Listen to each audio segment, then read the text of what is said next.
Homer 38. Lucas. Siguiendo con la cuenta de la gavilla rumbo a la festividad de las 7 semanas y el encuentro con Dios para la renovación del pacto. Hoy nos encontramos con la investigación hecha por un hombre de ciencia que presenta a Yeshua como el Mesías hombre, el lado humano del Salvador del mundo. El Evangelio de Lucas. Lucas, un médico sirio de la región de Antioquía, influenciado por Pablo, fue el autor. Escribió su obra en Acaya y murió en Beocia o en Tebas. Esta información básica se habría desarrollado posteriormente, basándose en lo que el propio autor afirma en su prólogo, que no conoció personalmente a Jesús, pues, según su propio testimonio, fue escrito tras haber investigado diligentemente todo desde sus orígenes, consultando con testigos oculares y servidores de la palabra. Que viajó un tiempo con Pablo, pues en los Hechos de los Apóstoles hay una sección cuando habla de nosotros, que fue médico, como también lo dice Pablo en la carta a los Colosenses de un tal Lucas. El hecho de que sus conocimientos sobre la geografía de Israel y sobre las costumbres judías sea muy genérico, demuestra que no era originario de esa región. Ante la insistente teoría de que el Nuevo Testamento fue escrito en griego, la verdad es que los propios autores nos enseñan que no fue así, y en este caso, Lucas dirige los escritos de este Evangelio y de la narración de los Hechos de los Apóstoles a un destinatario llamado Teófilo, hijo de Anás, quien era sumo sacerdote de la línea de los saduceos y que era el cuñado de Caifás. Así que como el destinatario era judío, y además perteneciente al liderazgo religioso, por estricto sentido común no cabe la idea que fuera escrito en un idioma gentil. El idioma común en Judea, además del hebreo, era el arameo, y justamente la arqueología bíblica estima que Lucas escribió en arameo sus dos obras.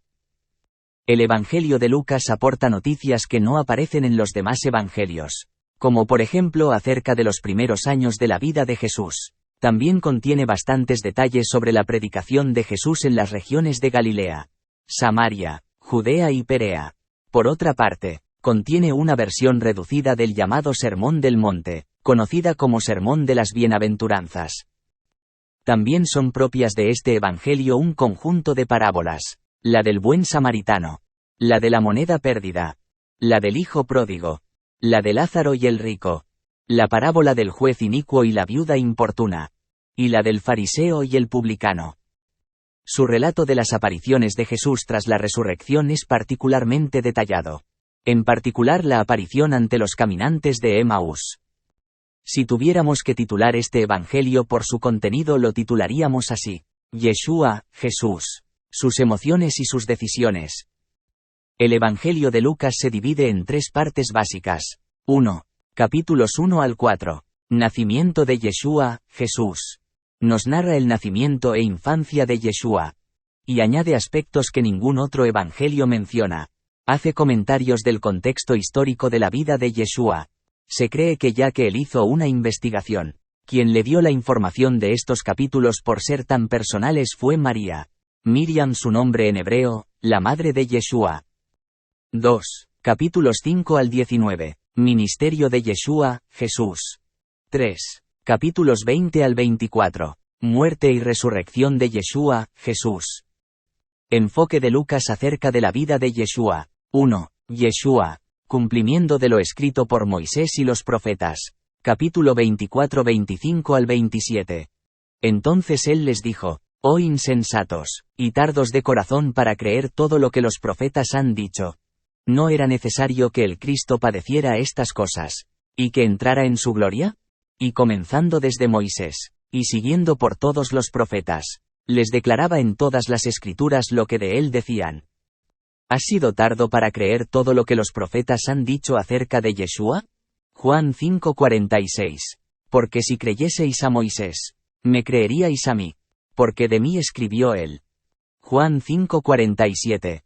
Pero si no creéis a sus escritos, ¿cómo creeréis a mis palabras? 2. Yeshua y sus decisiones importantes. Capítulo 6:12 al 13. Hace énfasis en las decisiones importantes que Yeshua tuvo que tomar. En aquellos días él fue al monte a orar, y pasó la noche orando a Dios. Y cuando era de día, llamó a sus discípulos, y escogió a 12 de ellos, a los cuales también llamó apóstoles. Lucas presenta a Yeshua, Jesús, como el Hijo del Hombre, en su aspecto emocional y sentimental, y nos da el máximo ejemplo de lo que es un hombre de fe, practicante de la Torá, y muy disciplinado en obedecer los mandamientos de su Padre, contrario a la enseñanza de la religión apóstata, que dice que al diablo se le aleja reprendiéndole a gritos.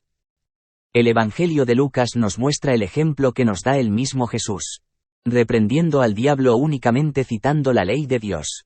Los versículos del libro de Deuteronomio que dicen, Lucas 4:4, Jesús, respondiéndole, dijo, escrito está, no solo de pan vivirá el hombre, sino de toda palabra de Dios.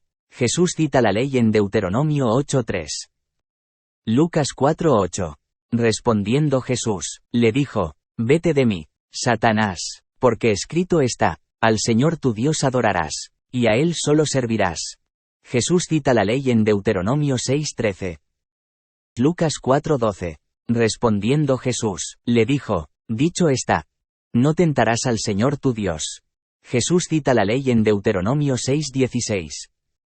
Así este Evangelio nos muestra a un Jesús, que como hombre, nos da el ejemplo de cómo caminar en la fe, simplemente siendo obedientes a los mandamientos de su Padre que está en los cielos. Y el ejemplo más claro de que Jesús, Yeshua, guardaba y obedecía a su Padre, es que Jesús practicaba todos aquellos mandamientos de que la religión cristiana reniega. Y paradójicamente es el Evangelio que escribió un científico de Turquía, que nos muestra que los cristianos no quieren hacer lo que hacía Cristo. Lucas 4:16. Vino a Nazaret, donde se había criado, y en el día de reposo entró en la sinagoga, conforme a su costumbre, y se levantó a leer. Lucas 13:10. Enseñaba Jesús en una sinagoga en el día de reposo. Es el día 38. Semana 6. Y faltan 12 días para la renovación del pacto Shavuot, Pentecostés.